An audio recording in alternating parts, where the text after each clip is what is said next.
This is Kai Pancha. Once again with the weekly Paleo report for May 16th of 2018. And there are so many aspects going on right now. If you look at that chart at the beginning of the report, you know, you could really kind of get a sense that we could do a whole week-long workshop just on that chart and on this week of what's coming up here. Very powerful. We had that new moon in Taurus yesterday, and you know, she moves and she's in Gemini right now for this report.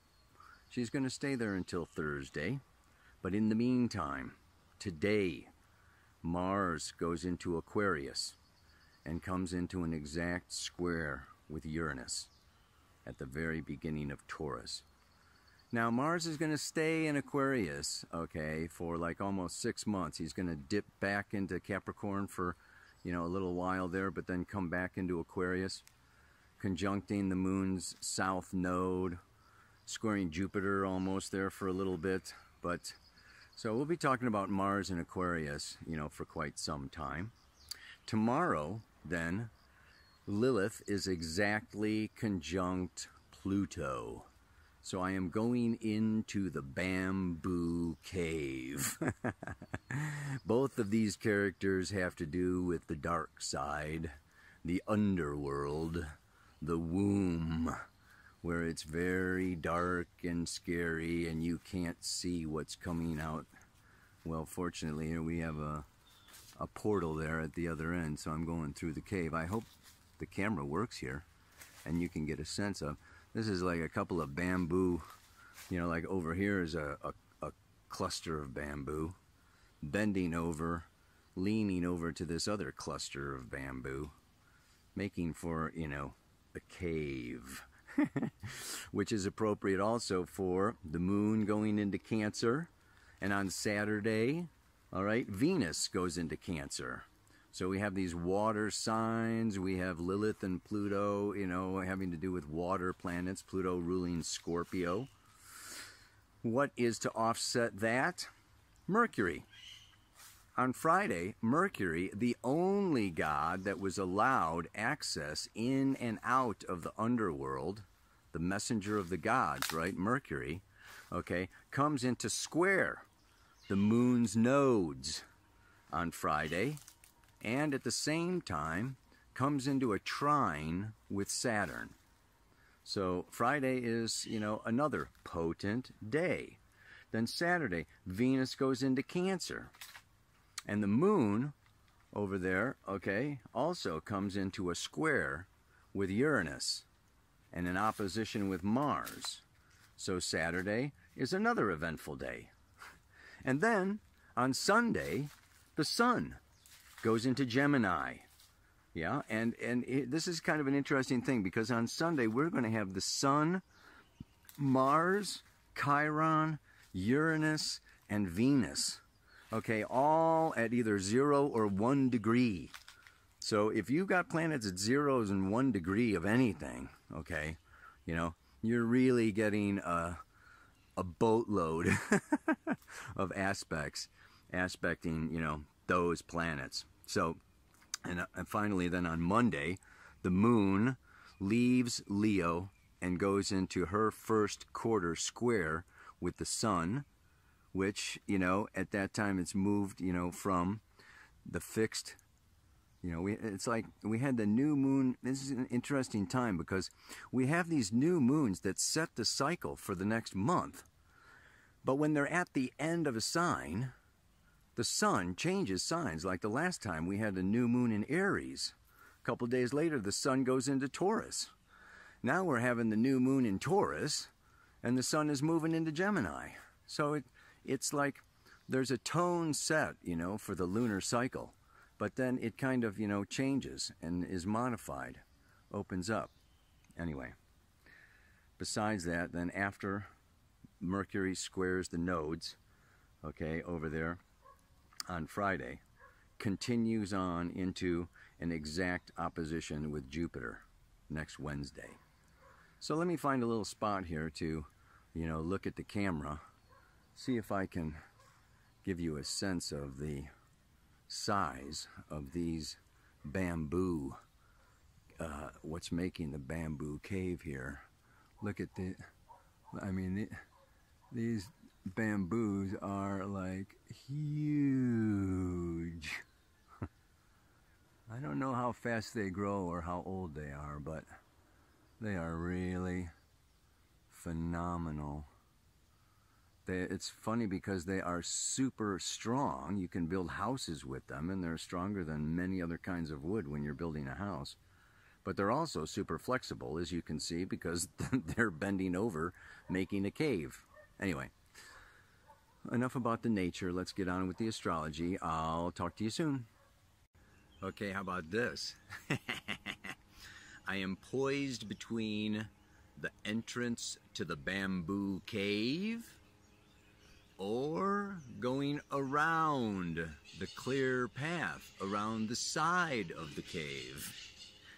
And this can be a time of choice between, do I want to go into the underworld, face my dark shadow self, go through a transformation and a rebirth and letting go of old illusions, maybe old goals or old relationships or old modes of operation, and get reborn on the other side, a different person with a different identity and a different future?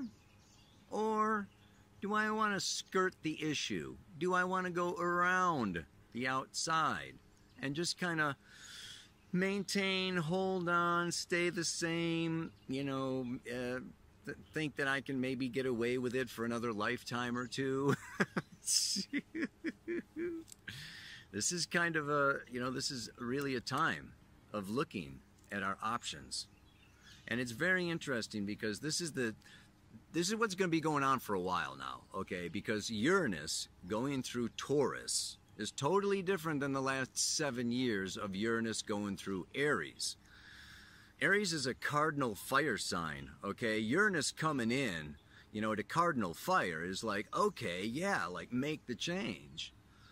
But Taurus is a solid earth fixed sign. Yeah? My survival, my basic, fundamental, sexual, earthly, financial, yeah, just like boom. It's solid and determined. It actually has to do with my own sense of self-worth, my own values, and who I essentially and simply am. Taurus is quite simple. It's just I am that. So we have this kind of a dynamic, and it's square to Aquarius. Aquarius is the future. And it's like the future is change. The future is going into the unknown. The future is like opening the third eye and awakening and liberating. And Taurus is like, what do you mean liberate, man? I'm like, boom.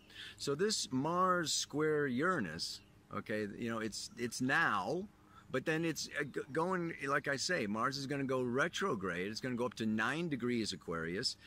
After it hits the south node of the moon, it's going to come back again, square Uranus again, and then go forward. It's not until like September. From now till September, we're going to have this tension between, should I stay the same or should I change?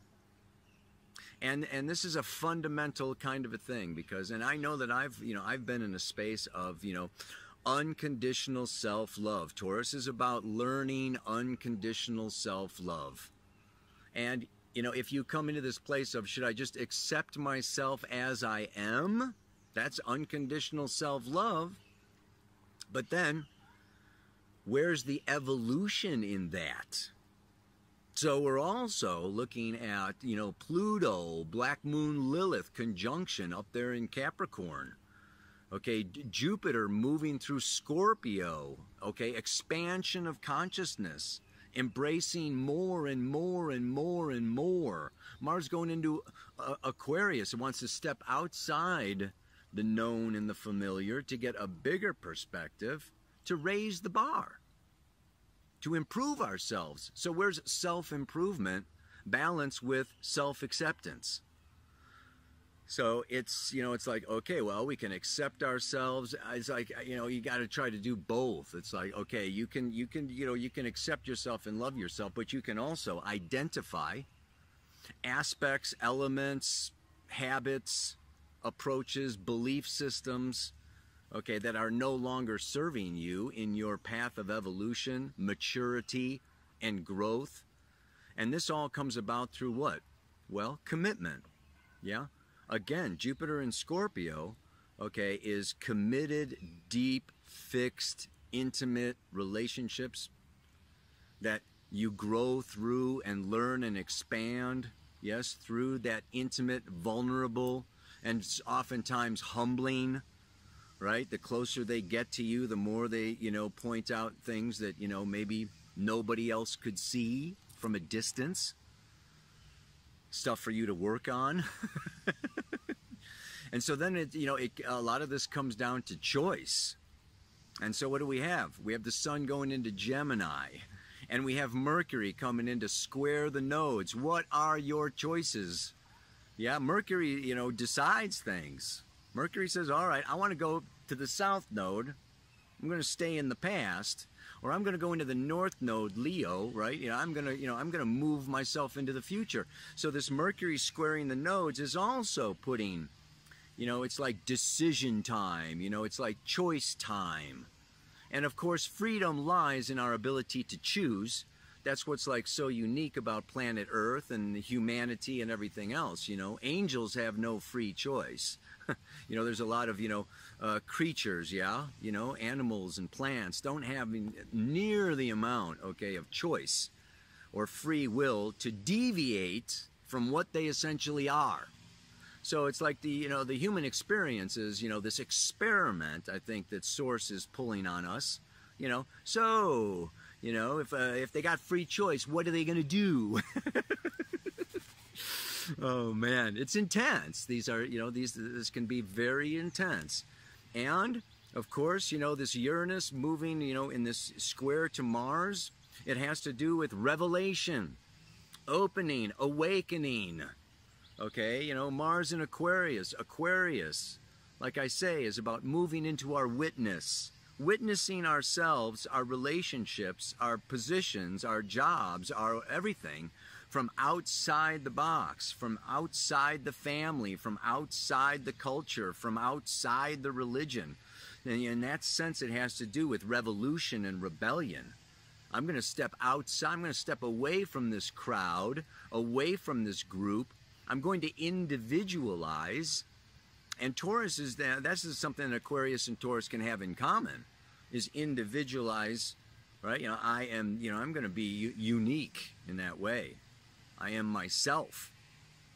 So all I can say is, this time period can be fraught, okay, with decisions, and we can be kind of pressured and pushed to decide who we want to be, and see who we are. This is the aha moments of, oh my God, I didn't know I was doing that, or that I was not doing that, or that, this did that to you, and now I have responsibility, and it's like, just all this kind of stuff. It's like all bubbling, bubbling, bubbling, bubbling, bubbling, like Pele on the big island is just blah, blah, blah, blah, blah, blah, and the lava is flowing and it's hot. So, during these times, all I can say is, try the best to use love and gentleness as the guide, because, this can be a time where Aquarius can be ice cold, Mars, Uranus can be ice cold, Kali, the dark feminine, can be ice cold and really ruthless. And so it can cause a lot of, collateral damage. Yeah, so there can be a lot of things that just like get destroyed and beat up and cause a lot of pain and suffering for a lot of people. So that's where the mantra came from today, right? It's whether my revelation, brings me pleasure or pain, I will use it to grow and evolve my soul, ever willing to change. You know, it's like, you know, and this is like just taking off mask after mask after mask, at peel after peel after peel, and then you get down to your bare naked self, you know, that's like totally vulnerable, and Venus goes into Cancer, and it's like scary, and you want some emotional connection, but you know, Mars and Uranus are calling for freedom, freedom, freedom, and go into the void and go into the emptiness and say goodbye. Just do it your own way in your own time and be alone. Yeah, being alone can be, you know, a path of, you know, not so many demands, not so many choices, not so many responsibilities. You know, it's just like, I want a simple life and I'll just be alone. That would be fine if Jupiter wasn't in Scorpio. Because Jupiter in Scorpio is saying, no, man, there's actually a pot of gold in doing this relationship dance and entering the frickin' cave and going into the dark and facing the fear and, you know, getting like humbled and, yeah, just like getting stripped of all your illusions and of grandeur and power and blah, blah, blah, blah, blah, blah, blah, you know, and there is the promise of the rebirth on the other side, right? Lilith is moving past Pluto, right? Not to return, at least if you use I use the mean Lilith, not the true. The true Lilith goes back and forth and swings back and forth. Over a month, she can cover 30 degrees. And then go retrograde 45 degrees, and then go forward, you know, 24. So she goes, so the mean Lilith is like the average motion of Lilith. So the average, it's like I always use the mean and the true, as the mean is like, the average is like the center of the river. And there are the banks of the river, okay, you know, where the true goes back and forth and back and forth. But the mean kind of gives you, like, you know, where the full, strong current really wants to take you. And right now, the mean, strong current of Lilith wants to take you into Pluto, which is the soul force of evolution. And that soul force of evolution is calling for choices between the dual coexisting desires of, do I want to separate from source, or do I want to return to source? So here's the bottom line of all these decisions is, you know, where do you really want to go with yourself and with your life? So take this time, take this as an opportunity to reformulate, to reforge yourself. Yeah, and that is, you know, that's what is really powerful about that new moon in Taurus, and now coming in, you know, and branching out, the sun moving into Gemini. Sun moving into Gemini is like for the next month or so, you may need to learn something, communicate, talk to, you know, people, read some books, get some more, a deeper, greater, broader understanding of yourself and the situation, and communicate. Communicate. Yeah, Mercury, you know, opposite Jupiter is a lot of communication. Which, you know, for better or for worse, man. Sometimes you can talk. That's not always easy either. Oh, anyway, let me give you that mantra for one more time and let's take off. Ready?